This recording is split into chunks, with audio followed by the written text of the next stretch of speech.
요한복음 1장 12절 시작.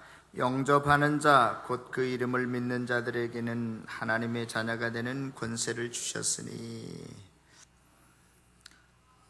제가 있잖아요,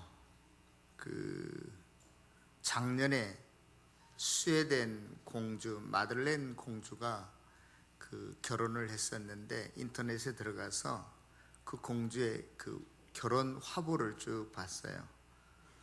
정말로 동화 속에서 나오는 그러한 결혼식이었더라고요.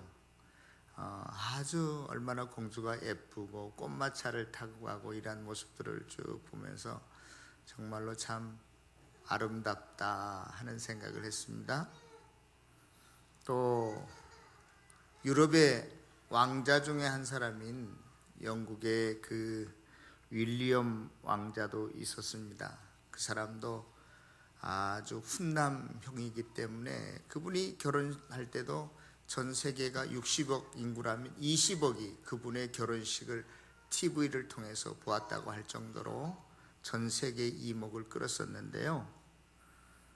그들이 우리와 똑같은 사람들이지만 단지 어떤 임금 혹은 여왕의 아들과 딸이라고 하는 이유 때문에 부러움의 대상이 되기도 하고 존경과 또 선망과 사랑의 대상이 되는 것 같습니다. 그런데요, 우리 모두도 예수님을 마음속에 영접한 사람이라면, 예수님이 내 죄를 사해 주시고 용서해 주시고 나를 하나님의 나라로 인도하는 분으로 믿는다면, 모두 다 어느 조그만한 나라든지 돈 많은 나라, 무슨 강성한 나라 상관없이 만왕의 왕이신 하나님의 자녀들임을 확신할 수 있기를 바랍니다. 하나님의 딸과 아들이 바로 저와 여러분들임을 믿을 수 있기를 바랍니다. 왜냐하면 오늘 저와 여러분들이 읽은 요한복음 1장 12절에 영접하는 자 곧 그 이름을 믿는 자들에게는 하나님의 자녀가 되는 권세를 주셨다라고 약속하고 있기 때문에 그렇습니다. 우리 다 함께 저를 따라서 한번 해볼까요? 하나님 아버지 하고 시작. 하나님 아버지. 아버지가 아닌 것 같아. 다른 아버지 부르는 것 같아. 정말로 내 아버지 부르는 것처럼. 다시 한번 하나님 아버지. 정말로 만왕의 왕이신 하나님이 나의 아버지이심을 믿습니까? 그렇다면 이 세상의 어떠한 공주보다도 왕자보다도 저와 여러분들이 가치 있는 아름다운 사람들인 줄로 믿습니다. 성경은요, 하나님과 우리의 관계를 신랑과 신부, 또 목자와 양, 무슨 포도나무와 가지, 여러 가지로 비유하고 있어요. 그런데 오늘 요한복음 1장 12절에 보니까 하나님을 우리의 아버지로, 우리는 그의 자녀로 말하고 있는 이유가 있어요. 그것은 뭐냐면 이 성경이 기록될 당시, 지금으로부터 한 2000년 전에는 아버지가 동장이면 아들이 동장, 아버지가 구청장이면 아들이 구청장, 아버지가 임금이면 아들이 임금이 될 수 있는, 그것을 물려받을 수 있는 세습 제도로 사회가 구성이 되어 있었거든요. 그러니까 성경에서 우리가 예수님을 믿음으로 하나님의 자녀가 되었다라고 하는 것은 하나님 나라에 있는 모든 영광과 영화와 존귀와 또한 영원한 생명과 그 모든 것을 내가 물려받을 수 있는 사람이 되었다라고 하는 그러한 의미에서 우리가 하나님의 자녀다, 그렇게 말하는 거예요. 믿습니까? 네. 상속받을 수 있는, 하나님께서 가지고 있는, 하나님께서 다스리고 있는 그 나라를 저와 여러분들에게 물려주신다는 거예요. 할렐루야. 그러므로 이 땅 위에서 어떠한 강대국, 돈 많은 나라의 왕자나 공주보다도 저와 여러분들이 훨씬 더 존귀한 자임을 믿고 살아갈 수 있기를 바랍니다. 하늘나라에 가서만이 아니라 이 땅에서도 당당하게 가슴을 펴고 힘있게 살아갈 수 있기를 바랍니다. 그런데요, 여기에서 한 가지 주의해야 될 게 있어요. 아까 영국의 다이애나비가 낳은 첫 번째 그 왕자가 윌리엄 왕자였거든요. 그 윌리엄 왕자는 굉장히 그 훈남형이에요. 모범생 형이, 그러한 형이에요.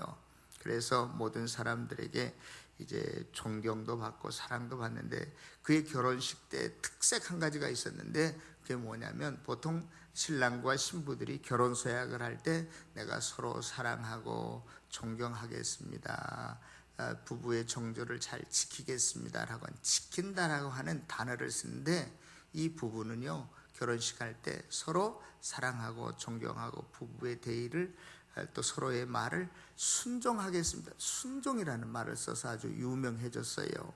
또 그 바로 밑에 있는 그 왕자 이름이 앤드류 왕자였는데, 그 앤드류 왕자는 우리가 잘 아는 것처럼 영국이 포클랜드 전쟁이 일어났을 때 전투기 조종사로 참관했던 왕자예요.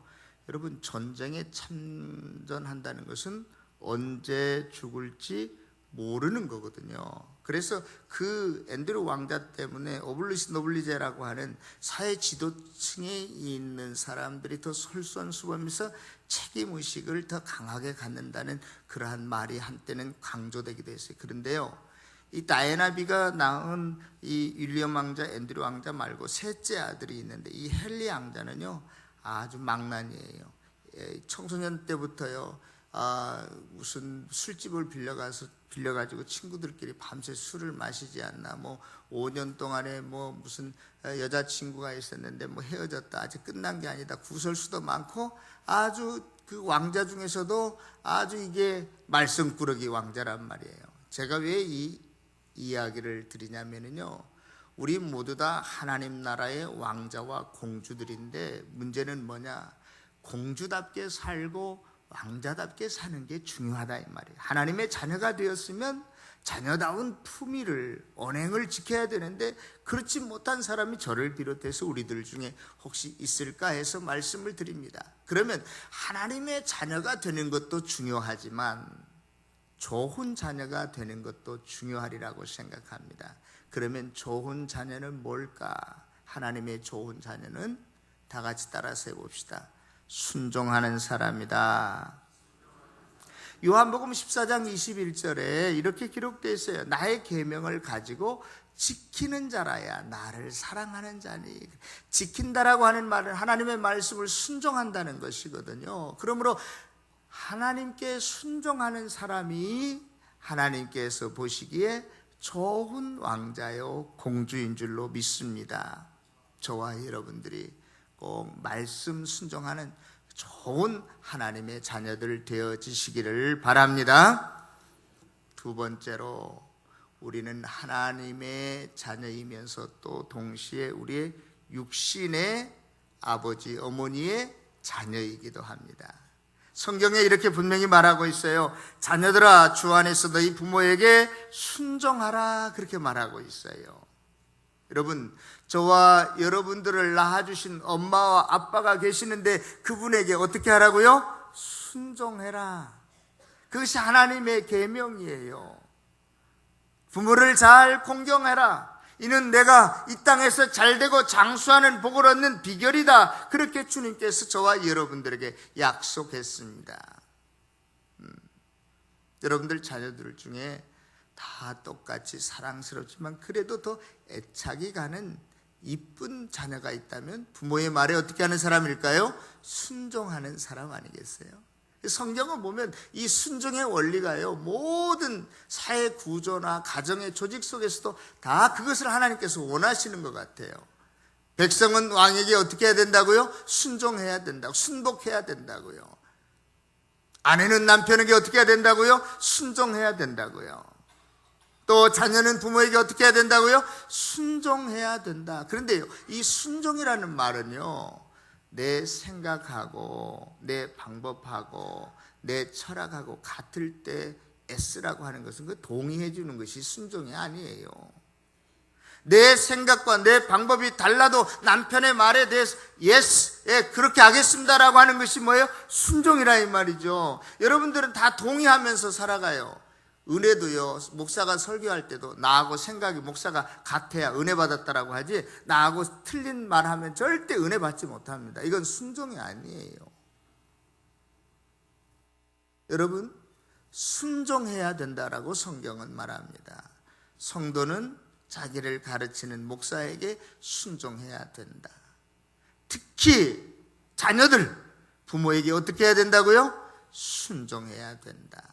순종하는 것, 공경하는 것. 이것이 하나님께서 저와 여러분들에게 주신 명령이에요.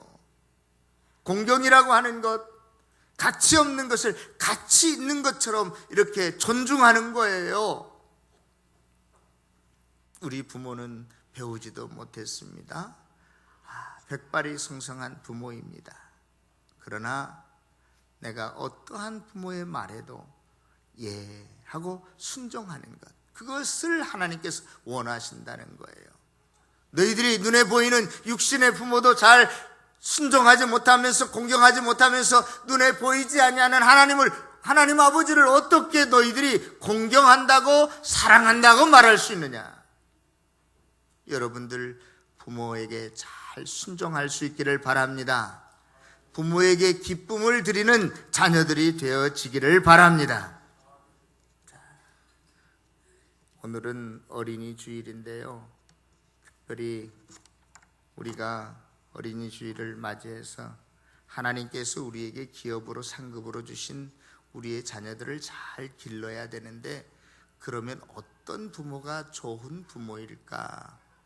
제가 아는 목사님께서요, 한 가지 이런 말씀을 하셨어요. 자기 교인들 중에 집사님 한 분이 저기 진주에 있는 어느 은행에 지점장으로 내려갔다 와서 하루는 이렇게 말을 하더래요. 목사님에게, 목사님, 저희 지점에요 어떤 연세 많으신 할아버지 한 분이 한 번 오셨는데 꽤 시골에서는 쉽게 그런 돈을 만져볼 수 없는 돈을 한 보따리 가지고 오셨더래요.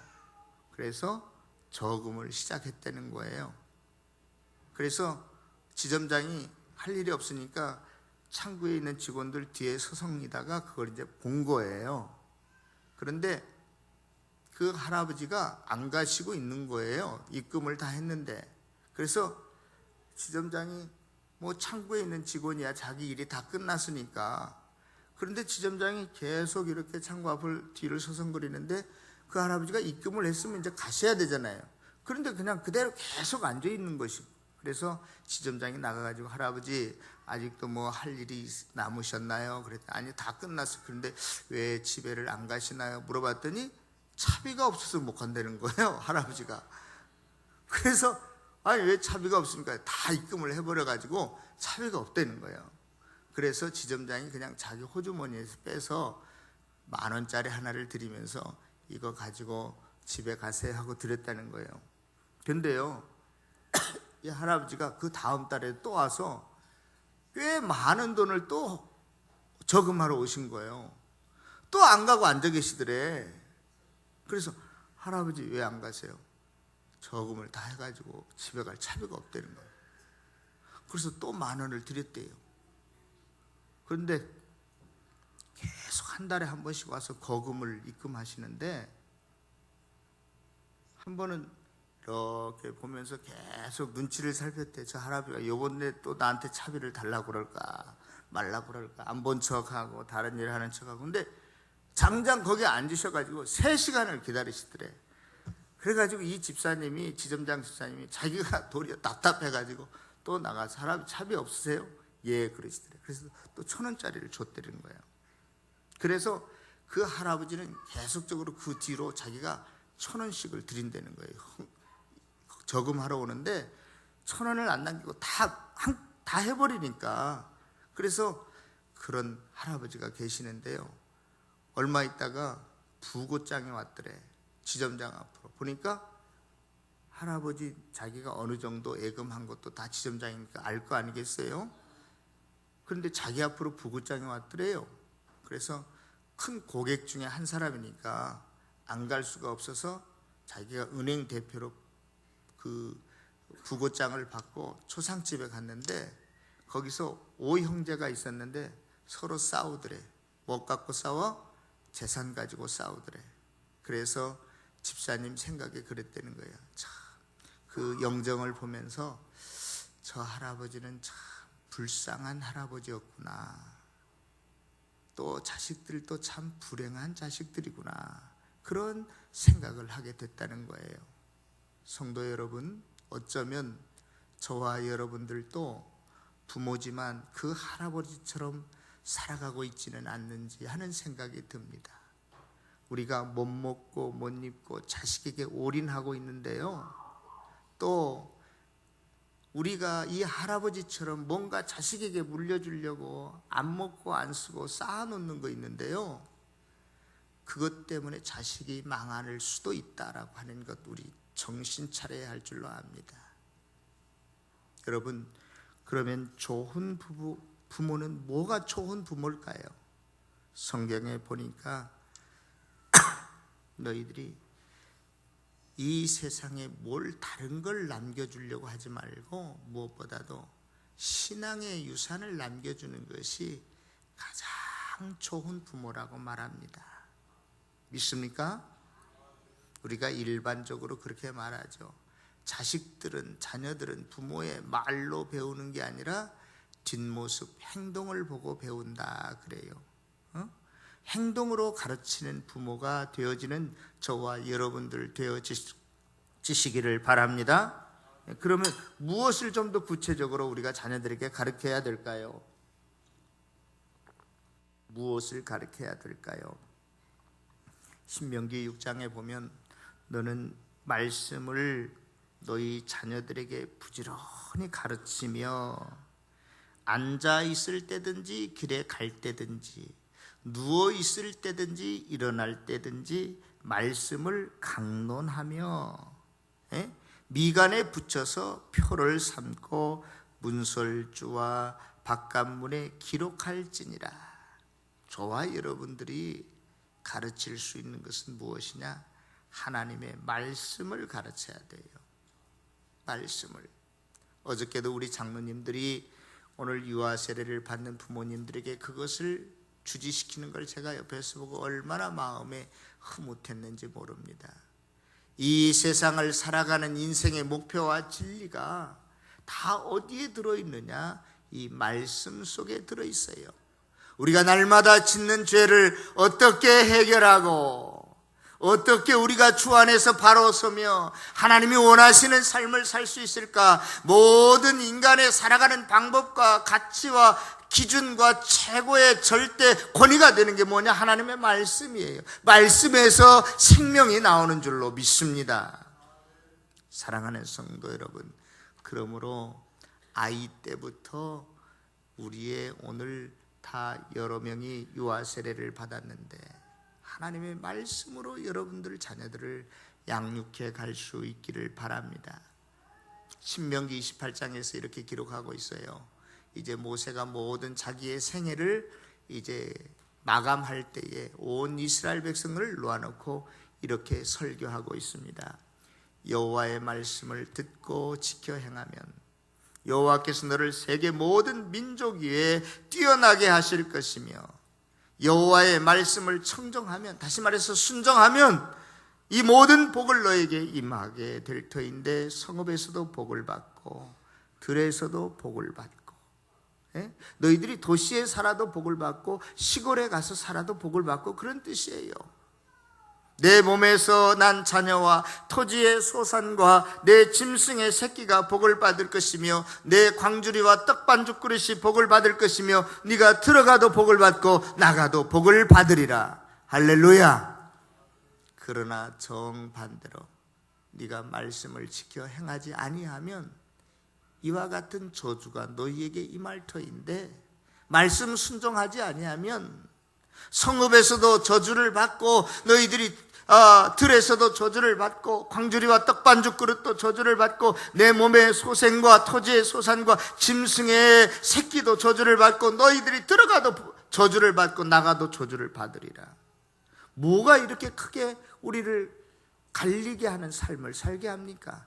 하나님의 말씀에 순종하느냐 불순종하느냐에 따라서 저와 여러분들, 먼저 우리 부모들이 말씀으로 성령으로 충만한 믿음으로 사는 저와 여러분들이 되어지고 우리의 자녀들도 그렇게 또한 키워갈 수 있기를 주의 이름으로 부탁합니다. 마지막으로 한 가지 더 여러분들에게 말씀드리고 싶은 거 있는데요, 여러분들이 이미 잘 알고 있는 세상을 바꾸는 시간, 그래서 보통 우리가 세바시라고 하잖아요. 거기에 아주 참 좋은 강의들이 많이 있죠. 저도 시간이 되면 거기에 들어가서 자주 보는데요, 제가 여러분들에게 보여드리려고 한 1년 전부터 내가 딱 컴퓨터에 저장해 놓은 게 있어요. 그게 뭐냐면, 어떤 내용이냐면요, 제가 얼마 전에 전철을 탔는데 다들 고개를 숙이고 있어요. 어른 아이 할 것 없이 뭐 하느라고? 예?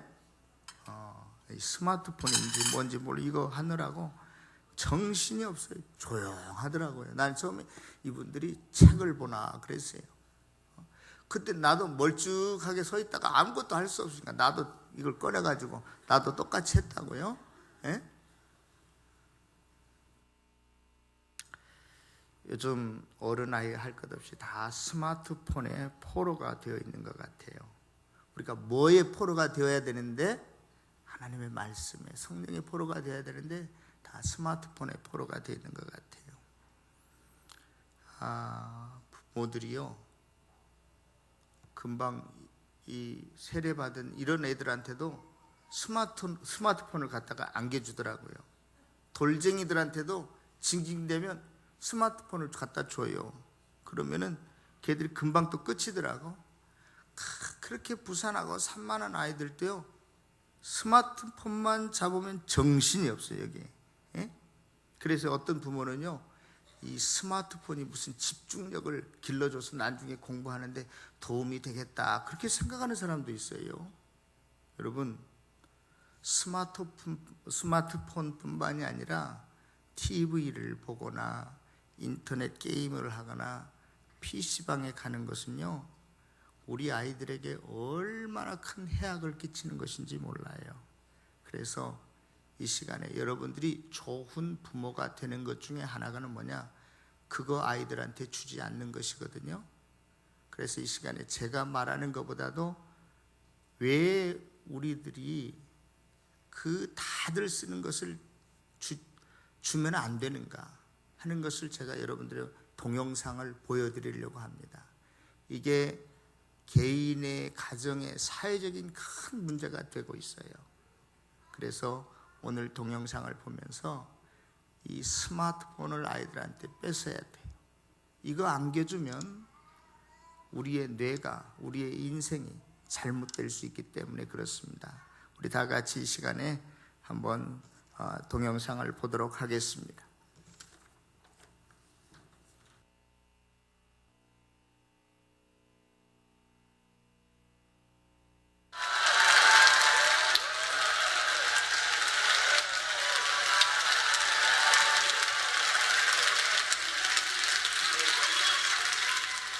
안녕하세요.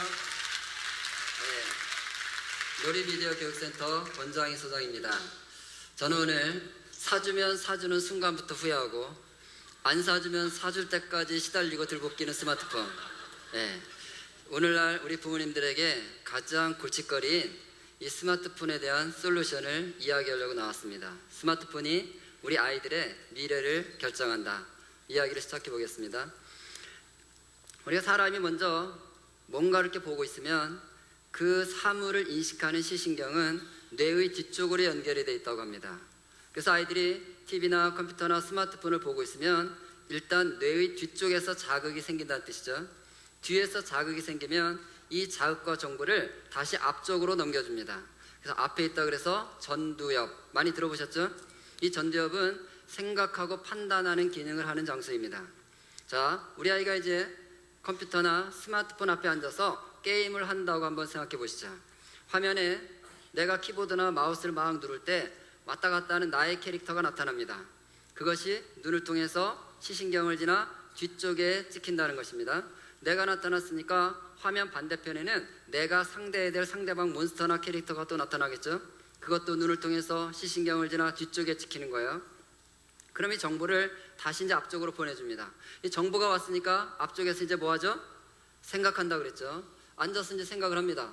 저것을 때릴까 말까, 세게 때릴까, 싸살 때릴까, 이쪽부터 때릴까, 저쪽부터 때릴까. 앉아서 이렇게 생각하고 있으면 화면 속에 있는 내 게임 캐릭터가 어떻게 될까요? 네, 죽어버리죠. 그러니까 정보가 들어오면 이걸 앞으로 넘겨서 생각하고 있는 것이 아니라 바로 손가락 끝으로 명령이 들어간다는 거예요. 눌러 이렇게. 그래서 아이들이 컴퓨터 앞에 앉았으면 자세가 어떻게 돼요? 이러고 있죠? 예, 좀 숙달되면 양손도 쓰죠?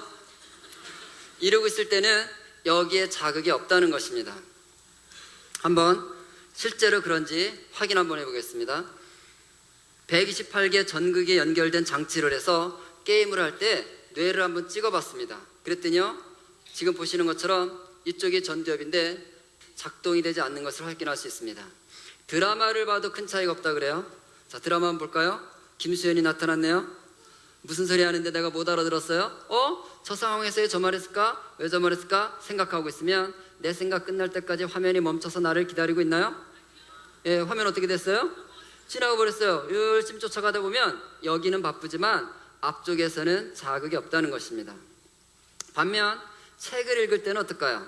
책을 한번 봅니다. 글자가 눈을 통해서 후디업에 찍혀요. 근데 글자는 기호일 뿐이죠.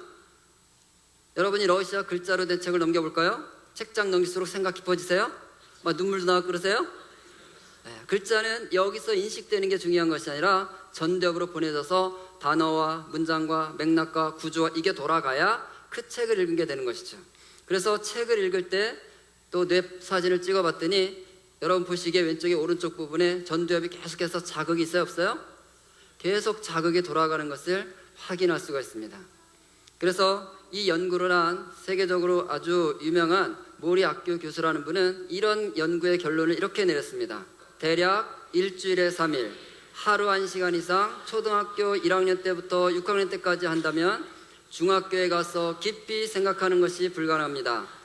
사물에 대해 이해할 수가 없게 됩니다. 여러분, 일주일에 3일 1시간만 보고 살아도 전두엽의 사고 기능에 문제가 생긴다 그러면 대한민국의 초, 중, 고등학생들의 지금 전두엽 상태는 문제가 있을까요, 없을까요? 다 생겼겠어요. 일주일에 3일 1시간은 무슨 매일 2-3시간씩은 TV 앞에 앉아있든 컴퓨터 앞에 앉아있든 이거라도 쳐다보든 맨날 이러고 살고 있잖아요. 여러분, 이분의 진단은 우리나라 중학교 교실에 가보면 이미 현실인 것 같아요. 제가 중학교 교실에 가서 아이들하고 수업을 해보면 정말 수업 시간에 아이들이 싫어하는 거 3가지가 있다는 사실을 발견해요. 첫째, 우리 각자 생각 한번 해보자. 싫어요, 머리 아파요, 생각만 하자 그러면 싫다는 애들이 교실에 점점 늘어나요. 선생님이 생각해보자, 이거 무슨 뜻이에요? 얘들아, 우리 지금부터 같이 전두엽을 돌려보자. 그 소리죠? 생각 어디서 한다고요? 전두엽. 그럼 싫어요, 이건 무슨 뜻이에요? 선생님, 저는 전두엽 돌리고 산 적 없어요. 전 맨날 TV, 컴퓨터, 스마트폰 이러고 사는 거 잘 모르세요? 그게 그 소리예요. 싫어요 소리가. 생각하는 것보다 더 싫어하는 거 있죠? 얘들아, 생각 다 끝났니? 이제 우리 토론할 거니까 각자 자기 의견을 정리해서 발표 한번 해보자. 너 한번 발표해볼까? 없는데요. 너 해볼까? 잘 모르겠는데요. 너는? 글쎄요. 다 없대요. 왜요? 정리하는 곳이 여기거든요. TV, 컴퓨터, 스마트폰 이러고 살았기 때문에 정리된 말이 나오지 않는 것입니다. 생각하는 것보다, 말하는 것보다 세 번째 더 싫어하는 거 뭘까요? 네, 써보자. 자, 이제 우리 공부한 내용 그 공책에다가 각자 요약해서 한 페이지씩 써봐. 그러면 특히 남학생들 특히 더 그렇죠? 큰 글씨로 2줄을 써요. 야, 2줄이 뭐야? 더 쓸 게 있을 것 같은데? 다 쓴 건데요? 더 있을 것 같은데? 더 없는데요? 여러분, 무슨 뜻이에요? 전두엽이 작동이 되고 있지 않다, 이런 뜻이죠. 여러분, 학습이 이루어지려면 3단계가 있어야 되는 것입니다. 1단계 입수. 일단 지식이 내 머릿속으로 들어와야 돼요. 1단계라 그러죠. 들어온 지식은 2단계 이 속에서 정리가 돼야 됩니다. understand. 정리된 지식은 3단계 말과 글로 나와야 되는 것이에요. 그런데 정리하고 표출하는 장소가 어디라는 거예요? 전두엽. 근데 TV, 컴퓨터, 스마트폰 이러고 있으면 어디가 망가진다고요? 전두엽. 그러니까 실제로 열심히 집어넣지만 정리 표출이 안 되니까 학습이 안 되는 것입니다. 보세요. 학교 가서 아이들이 열심히 집어넣습니다. 몇 단계 한 것이죠? 1단계 한 것이죠. 근데 학교 오자마자 엄마들은 또 학원을 보내죠. 학원 가서 또 열심히 집어넣습니다. 몇 단계죠? 근데 학원 문 열고 나오자마자 스마트폰 이러고 오는 거예요. 드래곤 플라이트도 하고 다 함께 차차차도 하고 뭐 이러고 오고 있으면 학원에서 들어온 지식이 정리표출 돼야 안 돼요? 안 되죠. 그럼 성적이 안 나와요. 또 자녀가 성적이 안 나면 또 엄마들도 바빠지세요. 어딜 또 열심히 가시더라고요. 어디 가실까요? 네, 옆집 가잖아요. 옆집. 그 집은 수학 뭐해? 우리 애가 이번에 성적이 안 나왔는데 어느 학원 보내나? 정보 수집한다고 또 옆집을 가요. 대한민국 교육을 망치는 주범, 옆집 아줌마라는 거 아니에요. 옆집만 갔다 오면 교육 정책이 바뀌어요. 여러분, 지금 그 옆집의 진도가 중요한 것이 아니라 우리 아이가 하나의 지식이 들어오면 그것이 정리표출되는 과정이 있는가, 이걸 살펴야 되는데 집어만 넣고 있는 것이죠. 학원에서 아이가 오자마자 컴퓨터를 켜서 게임을 하면 엄마는 아들아 왜 또 학원에서 오자마자 게임을 하니? 그러죠. 그럼 아이는 뭐라 그래요? 엄마 다 끝났어, 다 끝났어. 뭐가 다 끝나요? 이제 몇 단계 끝난 거예요? 겨우 1단계. 우리 아이들이 지금 이렇게 살고 있는 것입니다. 이 전두엽이 돌아가지 않고 1단계만 하면 어떤 인생이 되는지 예를 들어 보겠습니다. 애플사에서 아이폰을 만드는 거 알고 계시죠? 이 아이폰이요, 하나 만드는데 제작비가 100원이라면 그 중에 30원은 부품 구입비라는 것이에요. 부품을 사온다는 거예요. 사다가 하청을 주죠. 중국의 노동자 근로자들에게 하청을 주는데 조립하는 데는 5원을 쓴답니다. 그 아이폰 하나 만드는데 실제로 얼마 들어간 거예요? 35원. 그럼 애플사는 얼마를 가져갔죠? 65원. 뭐 했다고요? 뭐 했죠? 아니, 부품을 만들었어요? 조립을 했어요? 뭘 했길래 65원 가져갔죠? 예, 그것을 디자인이라고 하는 것입니다. 그래서 아이폰 가지고 계신 분들은 뒷면을 보면 이렇게 써 있어요. Designed by Apple in California, Made in China 또는 Assembled in China. 디자인은 한마디로 말하면 전두엽 사용한 비용, 이런 뜻이에요. 두 마디로 말하면 정리표출한 비용, 이런 뜻이고요. 쉬운 말로 하면 아이디어, 어려운 말로 하면 R&D, 연구개발비, 이런 뜻이죠. 얼마라고요? 65원. 그러면 made in China, assembled in China 했을 때 made, assembled, 이건 뭘 사용한 비용일까요? 손을 사용한 비용. 다른 말로 하면 시키는가 한 비용. 얼마요? 5원. 여러분, 교실에서 아이들에게 생각해볼까? 없는데요. 발표해볼까? 잘 모르겠는데요. 써볼까? 싫은데요. 그러고 있으면 선생님이 그 친구한테 뭐라 그럴까요? 그래? 그럼 너는 그냥 앉아서 시키는 거나 해. 이러겠죠. 자, 시키는 거 하면 얼마 번다고요? 얼마나 많은 우리 아이들이 지금 5원짜리가 돼가고 있는지 이제 보이세요? 그래봤자 5원이에요. 나 이거 알아, 이거 알아. 엄마 다 맞췄어요. 100점 맞았어요.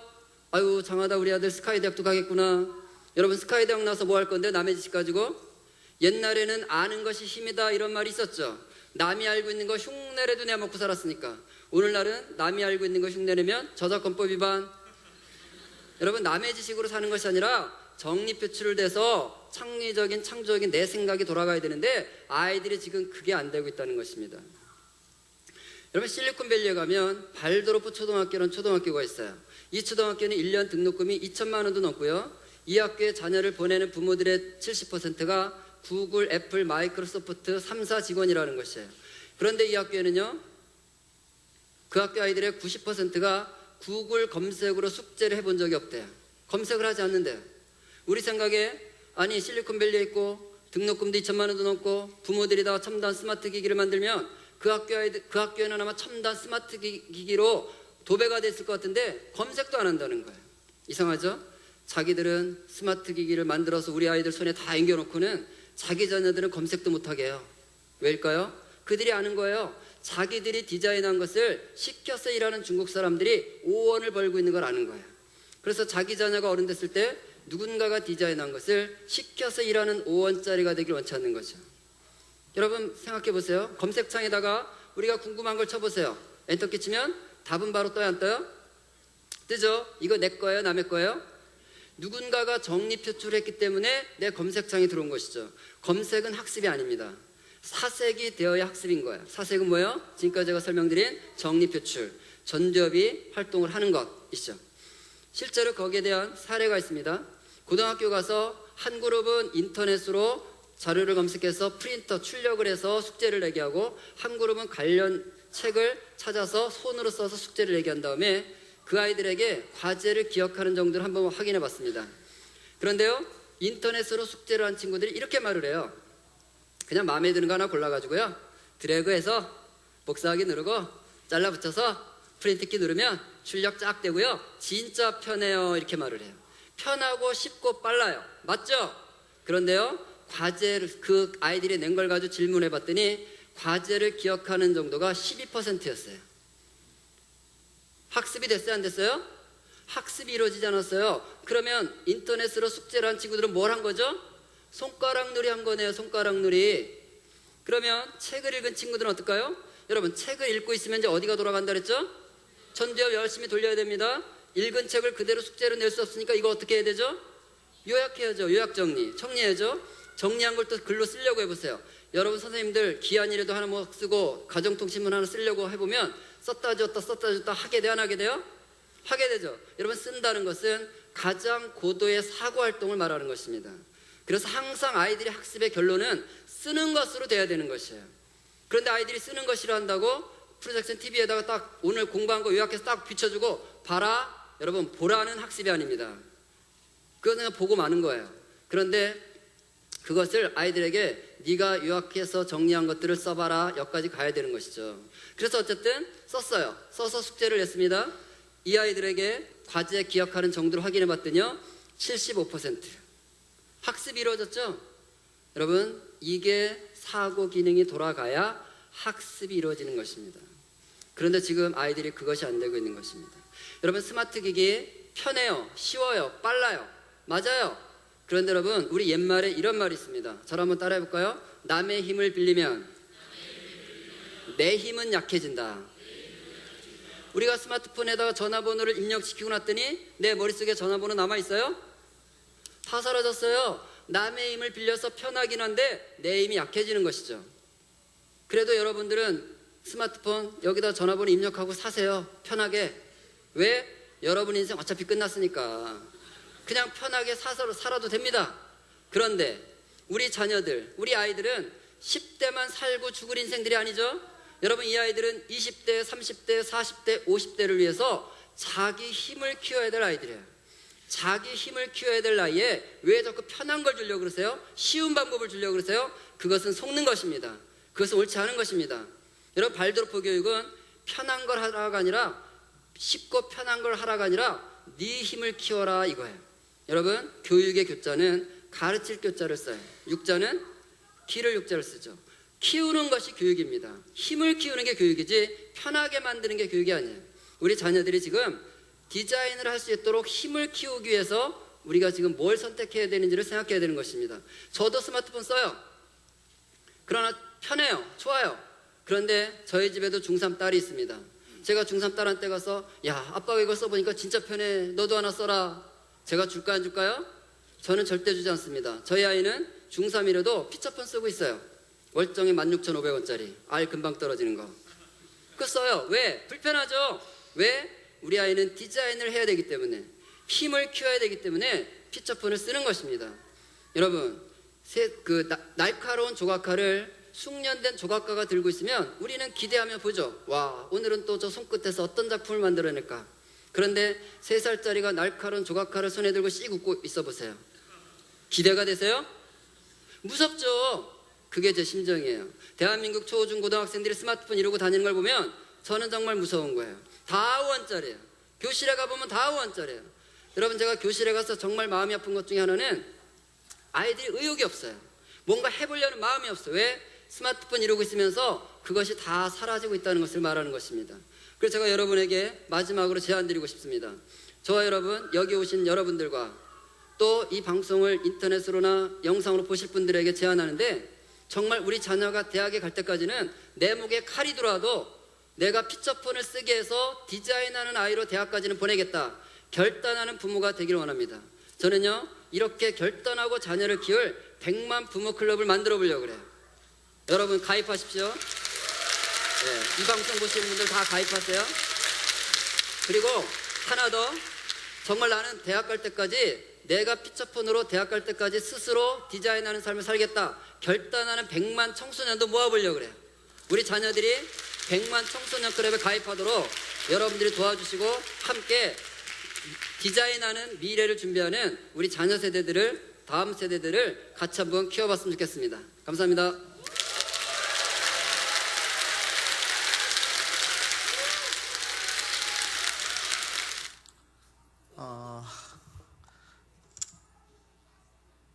잘 보셨죠?